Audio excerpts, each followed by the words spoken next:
అందరికీ నమస్కారం అండి. జగద్గురు శ్రీకృష్ణ ఛానల్‌కి స్వాగతం. నిన్న మనం సంపూర్ణ రామాయణం గురించి తెలుసుకున్నాం కదా! ఈరోజు సంపూర్ణ రామాయణం బాలకాండలోని మొదటి భాగం. ఈ సంపూర్ణ రామాయణంలోని మొదటి భాగాన్ని అందరూ కూడా భక్తి శ్రద్ధలతో ఆలకించండి. నారదుడు చెప్పిన సంక్షిప్త రామాయణంను విని వాల్మీకి మహర్షి మరియు ఆయన శిష్యులు నారదుణ్ణి ఎంతో భక్తిగా పూజించారు. తర్వాత నారదుడు దేవలోకములకు వెళ్ళిపోయాడు. తర్వాత వాల్మీకి మహర్షి తమసా నది తీరమునకు వెళ్ళాడు. ఏమాత్రము మలినము లేని ఒక రేవు వద్దకు వెళ్ళాడు. తన శిష్యుని వద్దకు కావలసిన పాత్ర, నారబుట్టలు తెమ్మన్నాడు వాల్మీకి. ఆ రేవులో స్నానం చేయటానికి సంకల్పించాడు. ఆ ప్రకారంగా శిష్యుడు వాల్మీకి చెంబు, నారబుట్టలు ఇచ్చాడు. వాటిని తీసుకుని వాల్మీకి ఆ వనమంతా ఒకసారి కలయజూచాడు. కొంచెం దూరంలో ఒక చెట్టు మీద నిర్ణయంగా విహరిస్తున్న క్రౌంచ పక్షుల జంటను చూశాడు. అందులో ఒక బోయవాడు ఓ క్రౌంచ పక్షుల జంటలో మగపక్షిని తన బాణమునతో నిర్దయముగా కొట్టి చంపాడు. ఆ మగపక్షి రక్తం కారుతూ కింద పడిపోయింది. కింద పడిపోయిన మగపక్షిని చూసి ఆడపక్షి ఎంతో దుఃఖించింది. కింద పడ్డ మగపక్షి చుట్టూ తిరుగుతూ దీనంగా ఏడుస్తూ ఉంది. ఏడుస్తున్న ఆడపక్షిని చూశాడు వాల్మీకి. ఆయన మనసు ధృవించిపోయింది. వాల్మీకి ఆ బోయవాణిని చూసి ఇలా అన్నాడు: ఓయి బోయవాడా, నీవు మన్మథావస్థలో ఉన్న పక్షుల జంటను ఒకదానిని చంపావు.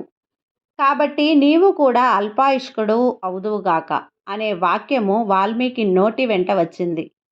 అంతలో తనలో తాను ఇలా అనుకున్నాడు: ఇదేమిటి, నేను ఈ పక్షుల జంటను చూసి ఇలా అనుకోవటం ఏమిటి? నా నోటి నుంచి ఇటువంటి వచనములు రావటం ఏమిటి అని అనుకున్నాడు. వెంటనే తన శిష్యుణ్ణి పిలిచి ఇలా అన్నాడు: ఆ క్రౌంచ పక్షులలో ఒకదానిని బోయవాడు చంపగా దానిని చూసి నేను చలించిపోయి పాదబద్ధంగా ఒక వాక్యము చెప్పాను.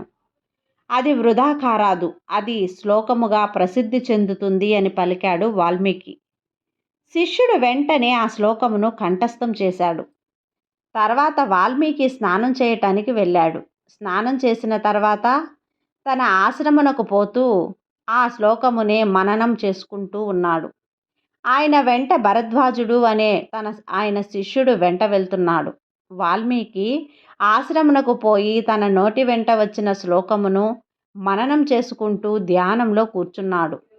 ఆ ధ్యానంలో ఆయనకు ఇతర వాక్యాలు, కథలు స్మృతించాయి. ఆ సమయంలో బ్రహ్మదేవుడు వాల్మీకిని చూడడానికి ఆయన ఆశ్రమమునకు వచ్చాడు. బ్రహ్మను చూసి వాల్మీకి సంభ్రమతో లేచి చేతులు జోడించి నిలబడ్డాడు. బ్రహ్మదేవునికి అర్ఘ్యము, పాద్యము సమర్పించాడు. ఉచితాసనము మీద కూర్చోబెట్టాడు. బ్రహ్మదేవుని ఆదేశం మేరకు తాను కూడా ఒక ఆసనము మీద కూర్చున్నాడు. వాల్మీకి మనసులో మాత్రం ఆ క్రౌంజు పక్షుల జంట గురించి ఆలోచిస్తున్నాడు. ఆహా, అందంగా విహరిస్తున్న ఆ క్రౌంచ పక్షుల జంటలో ఒకదానిని ఆ క్రూరుడు నిర్దయంగా కొట్టాడు కదా అని ఆలోచిస్తున్నాడు. వాల్మీకి మనసు దుఃఖంతో నిండిపోయింది. ఆ ప్రయత్నంగా ఆ వాక్యము ఆయన నోట వెంట వచ్చింది. ఆ వాక్యమును విన్నాడు బ్రహ్మ. ఓ వాల్మీకి మహర్షి, నీ నోటి వెంట వచ్చిన వాక్యము శ్లోకమే, అందుకు సందేహమే లేదు. ఇది నా సంకల్పమే. నా సంకల్పము వల్లనే నీ నోటి వెంట ఆ వాక్యము వెలువడింది. అది శ్లోకము అయింది. నీ పుణ్యప్రదము మనస్సులను రమింపచేయునదిను. ఆగు, రాముని యొక్క చరితను శ్లోక రూపంలో కావ్యంగా రచించు. రాముడు ధర్మాత్ముడు, గుణవంతుడు, బుద్ధివంతుడు. రాముని కథను నీకు నారదుడు చెప్పాడు కదా, అదే కథను సవిస్తారముగా చెప్పు. రాముడు, సీత, లక్ష్మణుడు, రాక్షసులు మొదలగు వారి గురించి నీకు తెలిసిన విషయములు, తెలియని విషయములు అన్నీ ఇప్పుడు నీకు స్పష్టంగా గోచరమవుతాయి. ఈ రామాయణ కావ్యములో నీవు రాసిన ఏ ఒక్క మాట కూడా అసత్యము కాదు. కాబట్టి నీవు రామకథను శ్లోక రూపంలో రచించు. ఈ చరాచర జగత్తు ఉన్నంత వరకు రామచరిత్ర ఈ లోకములో నిలిచి ఉంటుంది. నీచే రచింపబడిన రామాయణ కావ్యము ఎంత కాలము ప్రచారంలో ఉంటుందో అంతకాలము నేను సృష్టించిన సమస్త లోకములలో నీవు నివసిస్తావు. ఈ ఒక్క మాట బ్రహ్మదేవుడు పలికాడు. తర్వాత బ్రహ్మదేవుడు అంతర్ధానమయ్యాడు. ఇది అంతా విన్న వాల్మీకి మహర్షి శిష్యులు ఆశ్చర్యపోయారు.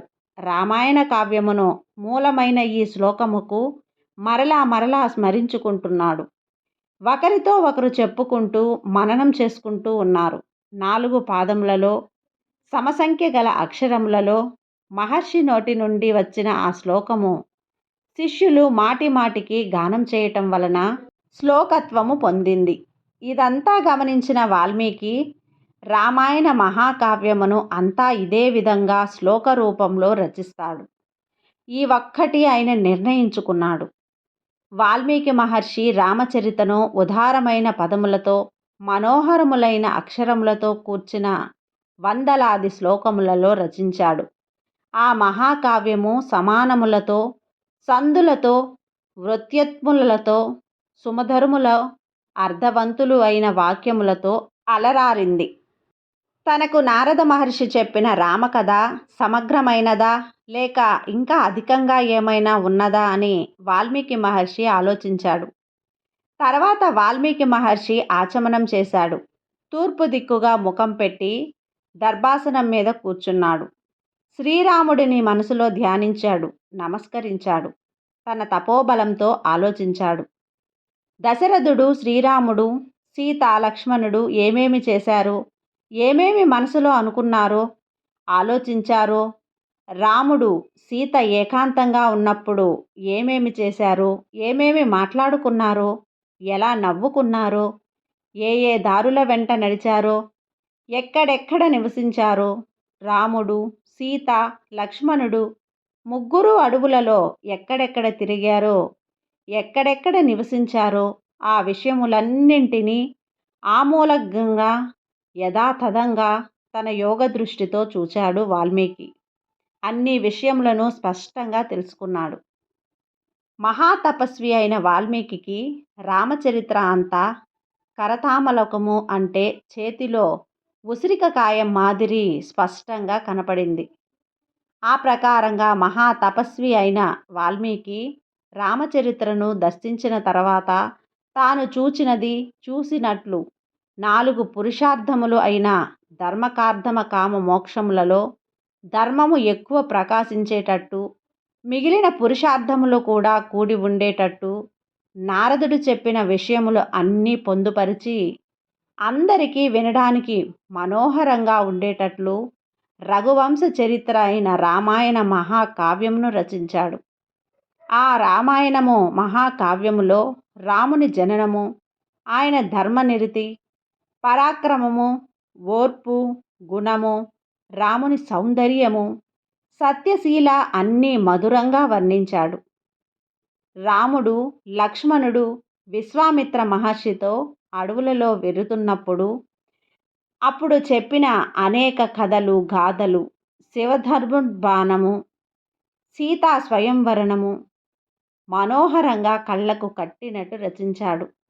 తర్వాత పరశురామునితో రాముని వాగ్వాదము, రాముని అయోధ్య పట్టాభిషేక సన్నాహములకు కైకేయి వరములు కోరటం, రాముడు పనులకు వనములకు పోవటం, దశరథుని నిర్మాణం, రాముడు అడవులకు పోతుంటే అయోధ్య ప్రజలు దుఃఖించడం, రాముని వారిని ఓదార్చి పంపివేయటం, గంగానదిని దాటటం, గుహినితో రాముడు మాట్లాడటం, తన సారథి అయిన సుమంతుని రథము తీసుకుని వెనక్కు మరలటం, సీతారామ లక్ష్మణులు భరద్వాజ ఆశ్రయం చేకూరటం, ఆయన ఆదేశానుసారం చిత్రకూటమునకు వెళ్ళటం, చిత్రకూటములో పర్ణశాల నిర్ణయించుకొని ఉండటం, ఇంతలో భరతుడు వచ్చి రాముణ్ణి తిరిగి రాజ్యము స్వీకరించమని ప్రార్థించటం, రాముడు నిరాకరించటం, రాముడు తన తండ్రి మరణ వార్త విని దుఃఖించటం,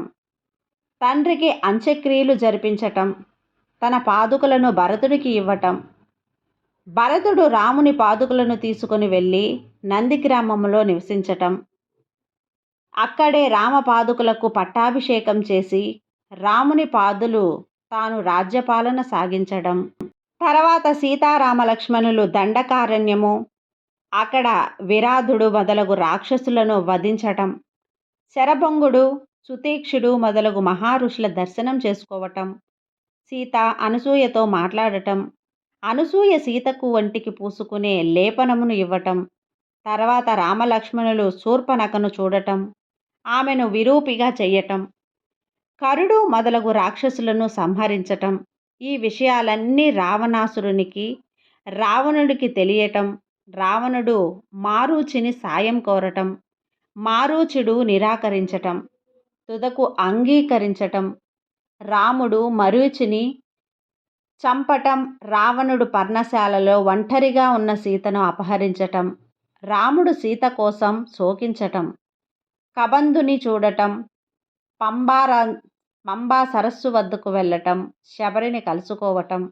అక్కడి నుండి ఋష్యమూక పర్వత ప్రాంతమునకు వెళ్ళటం, హనుమంతుడు రాముణ్ణి కలవటం, రామ సుగ్రీవుల మైత్రి, వాలి సుగ్రీవుల యుద్ధము, వాలి వధ, వాలి కోసరం తార విలపించటం, రాముడు సుగ్రీవుడకు కిష్కింధ రాజ్యము ఇవ్వటం, సీతను వెతకటానికి సాయం చేస్తానని సుగ్రీవుడు అంగీకరించటం కానీ, సుగ్రీవుడు మాట తప్పడంలో రామునికి కోపం రావటం కానీ, అది తెలిసి సుగ్రీవుడు వానరులను నలుదిక్కులా సీతకు వెతకడానికి పంపటం, సుగ్రీవుడు భారతదేశమును గురించి వానరులకు వర్ణించటం, రాముడు హనుమంతుడికి తన ఆనవాలుగా ఉంగరము ఇవ్వటం, హనుమంతుడు సాగరమునకు లగించటం, మధ్యలో మైనాకుని చూడటం,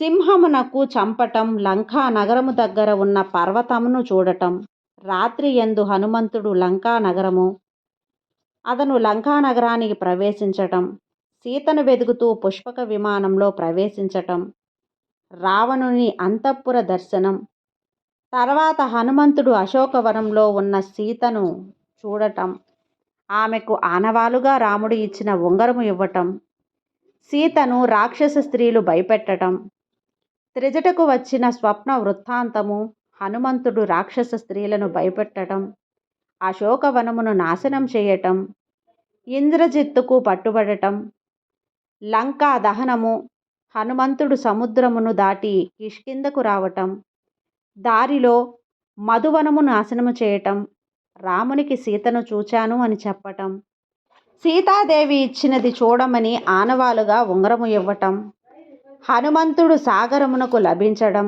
మధ్యలో మైనాకుని చూడటం, సింహాన్ని చంపటం, లంకా నగరము దగ్గర ఉన్న పర్వతమును చూడటం, రాత్రి యందు హనుమంతుడు లంకా నగరము ప్రవేశించటం, సీతను వెతుకుతూ పుష్పక విమానంలో ప్రవేశించటం, రామునిని అంతఃపుర దర్శనం, తర్వాత హనుమంతుడిని అశోకవనములో ఉన్న సీతను చూడటం, ఆమెకు ఆనవాలుగా రాముడు ఇచ్చిన ఉంగరం ఇవ్వటం, సీతను రాక్షస స్త్రీలు భయపెట్టటం, త్రిజటకు వచ్చిన స్వప్న వృత్తాంతము, హనుమంతుడు రాక్షస స్త్రీలను భయపెట్టటం, అశోకవనమును నాశనం చేయటం, ఇంద్రజిత్తుకు పట్టుబడటం, లంకా దహనము, హనుమంతుడు సముద్రుడను దాటి కిష్కింధకు రావటం, దారిలో మధువనమును నాశనం చేయటం, రాముడికి సీత చూచెను అని చెప్పటం, సీత ఇచ్చిన చూడామణిని ఆనవాలుగా సమర్పించడం,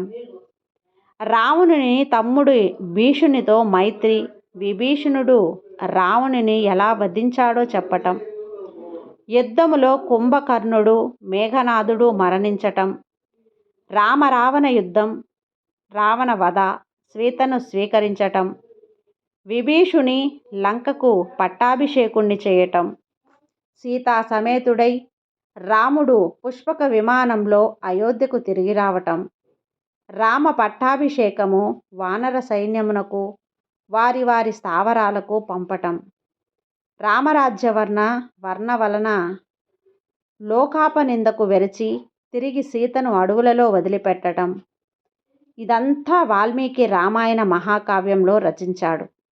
తర్వాత జరగబోవు విషయాలను వాల్మీకి ఉత్తర కావ్యంలో రచించాడు. ఇంతటితో శ్రీ సంపూర్ణ రామాయణ బాలకాండలోని రెండవ భాగం పూర్తయింది. ఈ వీడియో కనుక మీకు నచ్చినట్లయితే లైక్ చేసి సబ్స్క్రైబ్ చేయండి. అలాగే మరికొంతమంది భక్తులకు షేర్ చేయండి. సర్వే జన సుఖినో భవంతు. జై శ్రీరామ్.